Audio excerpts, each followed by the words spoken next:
I got so much motherfucking design on right now.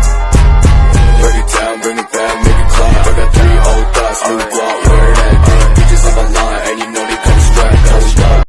Shalom, perkenalkan nama saya Terai Citrinita Abraham, NIM 2214 20 11 87, kelas A1 semester 2, Fakultas Keperawatan Universitas Pembangunan Indonesia Manado.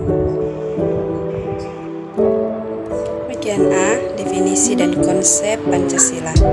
Pertama, definisi Pancasila. Pancasila berasal dari kata panca yang berarti 5 dan sila yang berarti dasar, sendi, asas, atau peraturan tingkah laku yang penting dan baik. Kedua, konsep Pancasila. Pancasila berasal dari kata panca yang berarti 5 dan sila yang berarti dasar, sendi, asas, atau peraturan tingkah laku yang penting dan baik. Bagian B, Pancasila dalam sejarah negara Republik Indonesia. Sejarah dirumuskan Pancasila sebagai dasar negara adalah diawali dengan pembentukan Badan Penyelidik Usaha-usaha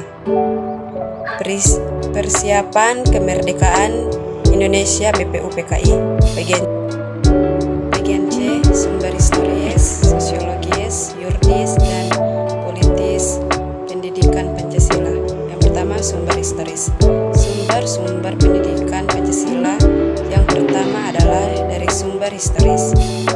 Dikutip dari ucapan Presiden Soekarno, jangan sekali-kali meninggalkan sejarah, juga ucapan dari Soekarno Sulsuf Yunani yang mengatakan historis vitae magistra, yang artinya sejarah memberikan kearifan. Dari keduanya ini menunjukkan bahwa sejarah memiliki fungsi penting dalam membangun kehidupan bangsa di masa depan. Yang kedua, sumber sosiologis. Sebenarnya bangsa Indonesia sudah memiliki asas kultural yang melekat pada bangsa itu sendiri, dan itu berbeda dengan bangsa lain.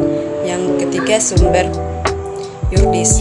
Pendekatan yuridis atau hukum merupakan salah satu pendekatan utama, karena Pancasila sendiri merupakan landasan dan sumber dalam membentuk negara hukum.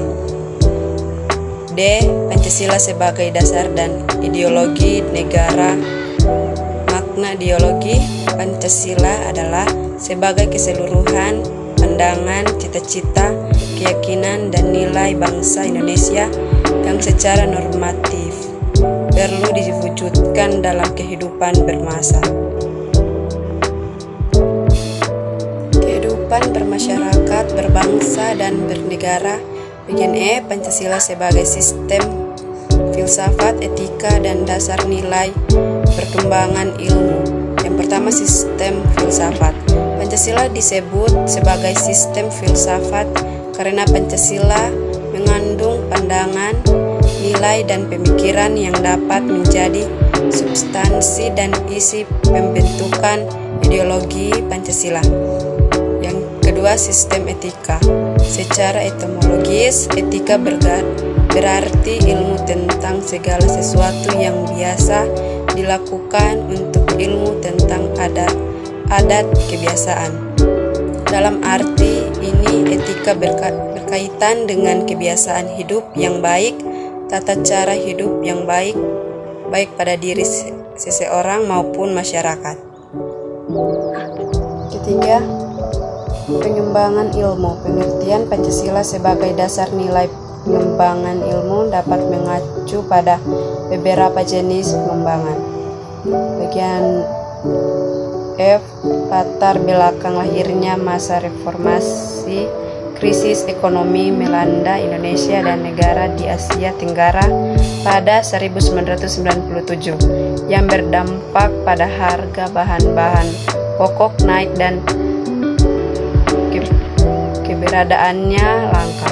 Bagian G, amandemen 1, 2, 3, dan 4 Undang-Undang 1945. Bagian pertama, amandemen UUD 1945 yang pertama dilaksanakan pada sidang umum MPR 1999 tanggal 14 sampai 21 Oktober 1999. Yang kedua, amandemen UUD 1945 yang kedua dilaksanakan pada sidang tahunan MPR 2000 tanggal 7 sampai 18 Agustus 2000.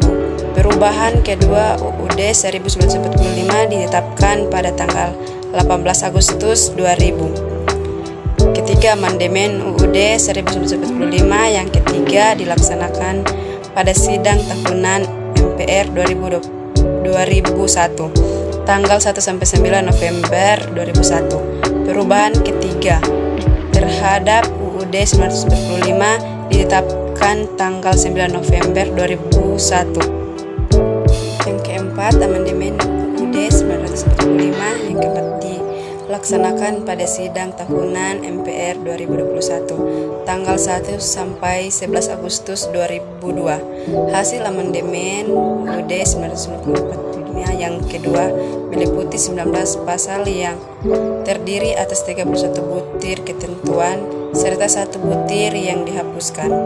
Bagian H, perubahan sistem ketatanegaraan NKRI setelah amandemen UUD 1945 pasca amandemen Undang-Undang Dasar 1945 mengenai kekuasaan presiden.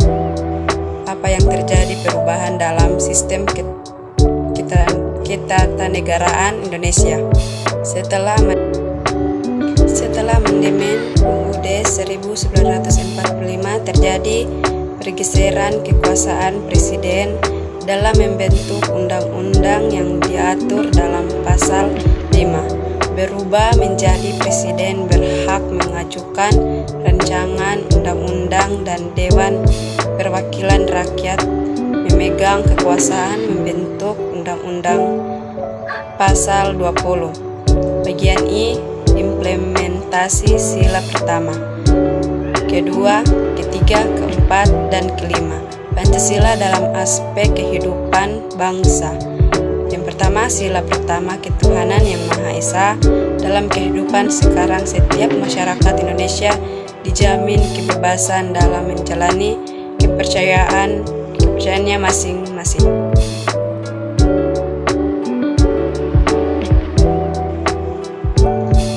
Sila kedua, kemanusiaan yang adil dan beradab. Di sila ini, semua warga negara Indonesia memiliki hak yang setara dalam pemenuhan kesejahteraan. Sila ketiga, persatuan Indonesia. Di sila ketiga ini, semua warga negara Indonesia tidak boleh melakukan aksi-aksi yang dapat merengangkan persatuan dan kesatuan negara kita, seperti melakukan tindakan terorisme, intoleransi, gerakan separatisme, dan hal-hal yang serupa. Sila keempat, kerakyatan yang dipimpin oleh hikmat kebijaksanaan dalam permusyawaratan perwakilan. Dapat dilihat bahwa banyak sekali kasus ataupun masalah yang terjadi di negara kita yang menunjukkan penurunan sila kelima, keadilan sosial bagi seluruh rakyat Indonesia. Di sila kelima ini dapat dilihat bahwa tujuannya adalah agar seluruh warga negara Indonesia mendapat kesejahteraan dan keadilan yang merata. Sekian dari saya dan diucapkan terima kasih.